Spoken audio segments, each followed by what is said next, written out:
The knock on my studio door wasn't a client. It was a process server in a cheap suit. He didn't apologize. He just handed me a thick manila envelope and walked away without a word. I opened it right there, standing between my easel and a stack of unpaid invoices. It wasn't a lawsuit. It was a petition for emergency conservatorship. The petitioners were Matthew and Laura. My parents. The evidence for my sudden psychotic break. My career as an illustrator. They weren't suing me for money. They were suing to own me because, according to them, my art wasn't a job. It was a symptom. Drop a comment and let me know where you're listening from and what time it is for you right now. I'd love to know who's part of our community.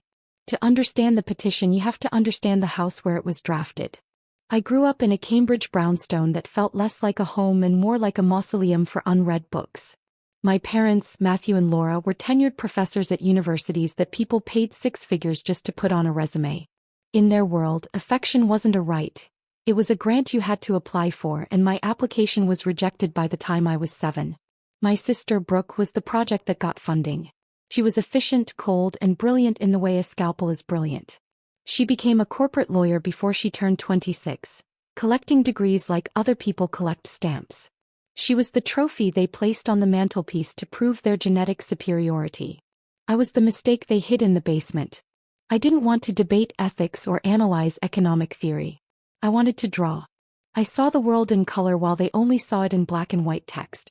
When I was 18, I got into one of the best art schools in the country. I brought the acceptance letter to the dinner table, naive enough to think they might be proud. My father didn't even look up from his journal. He just asked how I planned to pay for a degree in finger painting. They refused to contribute a cent. They told me that if I wanted to pursue a hobby instead of a career, I could finance it myself. So I did. I worked 3 jobs, took out loans that still keep me awake at night, and lived on coffee and anxiety.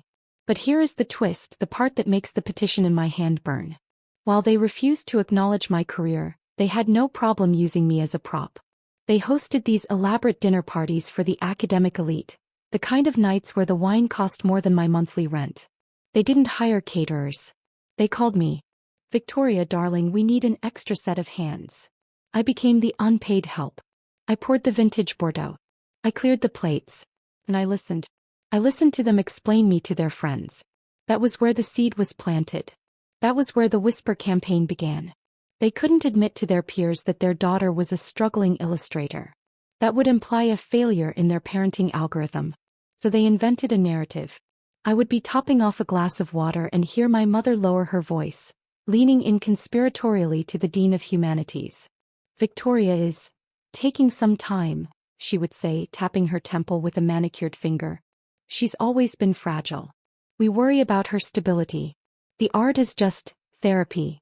They weren't protecting me. They were protecting their egos. By painting me as mentally unstable, my lack of academic prestige wasn't a reflection of my choice. It was a symptom of my illness. They turned my passion into pathology. For years, they watered that seed with pitying looks and heavy sighs, waiting for it to bloom into something they could use. I just never thought they would use it to try and lock me away the moment I finally became a threat. They thought I didn't hear them over the clinking of silverware. They thought I was too busy scraping their plates to notice they were scraping away my credibility. But I heard every word. And I realized, standing there in my studio with their legal declaration of war in my hand, that they had been building this cage for a decade. They just needed a reason to finally shut the door. 3 weeks later, my grandfather, Arthur, died. It wasn't sudden, but the finality of it hit like a gavel.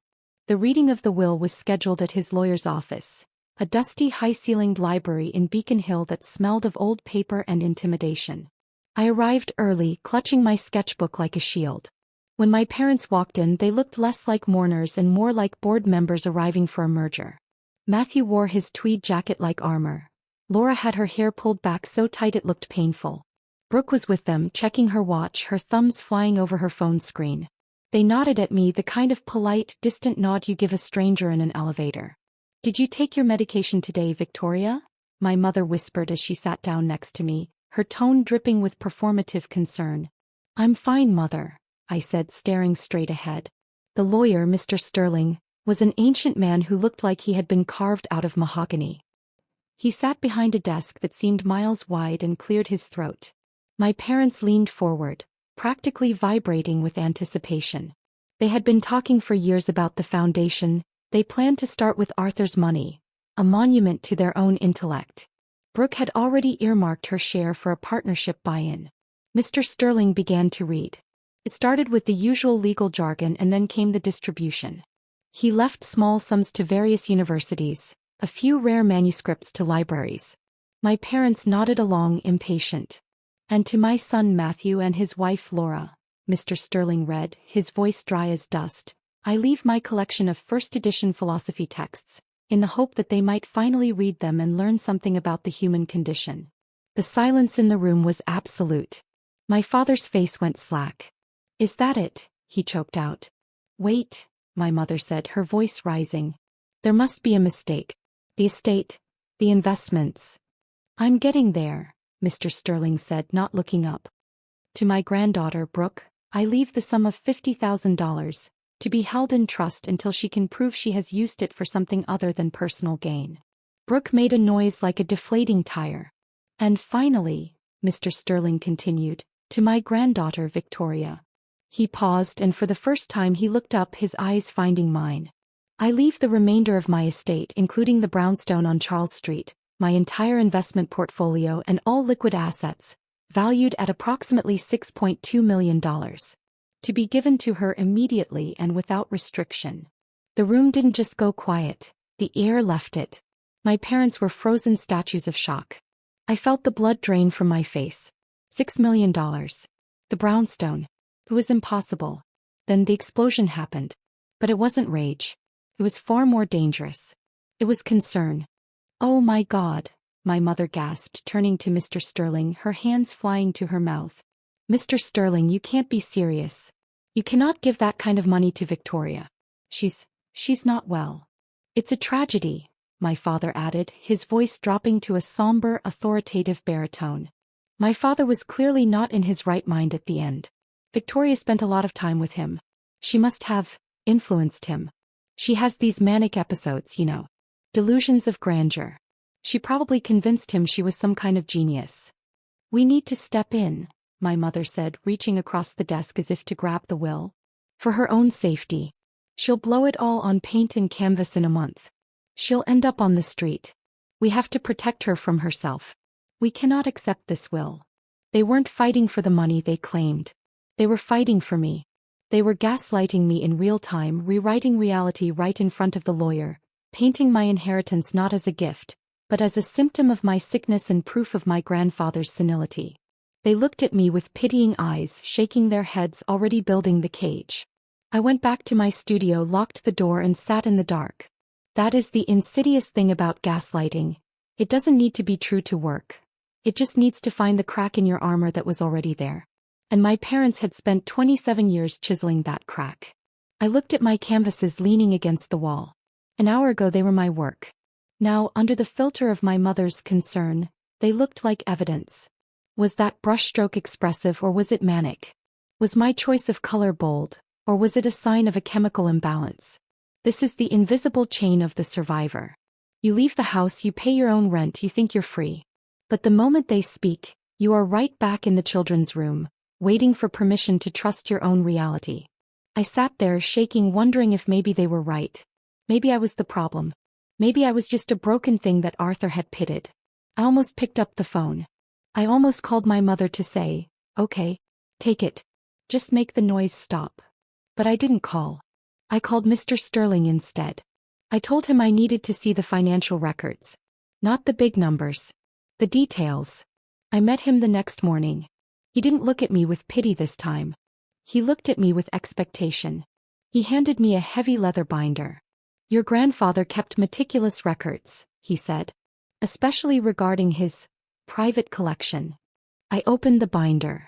It wasn't stocks or bonds. It was receipts. I turned the pages and the air left my lungs. The first receipt was dated 5 years ago. It was for a charcoal sketch I had sold at a coffee shop show for $200. It was the first piece I ever sold. I remembered that day. I remembered calling my parents, ecstatic, only for my father to ask if I was going to declare it on my taxes or just buy drugs with it. I turned the page. A watercolor I sold online 3 months later. $400. Page after page. Every time I thought I was going to drown, every time rent was due and I miraculously made a sale to an anonymous collector. It wasn't luck. It was Arthur. He hadn't just bought the good ones. He bought the messy studies. He bought the angry abstracts I painted after Christmas dinner. He bought them all. He used a shell company so I wouldn't know, so I would feel the pride of earning it myself. I found a note tucked in the back of the binder, written on his university stationery. To Victoria, they see a symptom. I see a soul. Keep painting the world as it is, not as they want it to be. You are not crazy, my dear. You are the only one of us who is awake. I didn't cry. The tears that had been threatening to fall since the will reading evaporated. The invisible chain didn't just loosen, it shattered. My parents hadn't been protecting me from my own instability. They had been protecting themselves from my potential. They knew Arthur was funding me. They knew he valued my work. And that terrified them. Because if I wasn't the sick daughter, then they were just the cruel parents. I closed the binder. The doubt was gone. I wasn't a charity case. I was an investment. And my grandfather hadn't left me a fortune to be managed by the people who tried to erase me. He left me a war chest. I looked up at Mr. Sterling. I'm not signing anything over to them, I said. My voice didn't shake. I want to hire a lawyer. A shark. And I want to sue them for defamation. Mr. Sterling smiled, a dry, paper-thin smile. I was hoping you would say that. I have a name. The lawyer's name was Elena Vance. She didn't have an office in a glass tower. She operated out of a converted row house in the South End that smelled of espresso and aggressive litigation. She was a former student of my grandfather's, and she loathed my father with a precision that felt personal. Emergency conservatorship is a nuclear option, Elena said, reviewing the petition. They aren't just trying to control the money, Victoria. They are trying to erase your legal personhood. They are arguing that your reality is invalid. I know, I said. I want to file a countersuit. Defamation. Abusive process. I want to tear down the narrative they've built. Good, she said. Because I don't play defense. We spent the next week building our arsenal. We didn't just gather financial records. We gathered character. Elena dug up old emails from my father to his colleagues. Emails where he mocked my art not as a symptom of illness, but as a waste of cognitive resources. We found the medical records from my actual doctor, which showed a clean bill of mental health, contradicting their claims of manic episodes. My parents, however, were not worried. They were tenured. They were accustomed to lecture halls where no one interrupted them. When we served them with the countersuit, they didn't settle.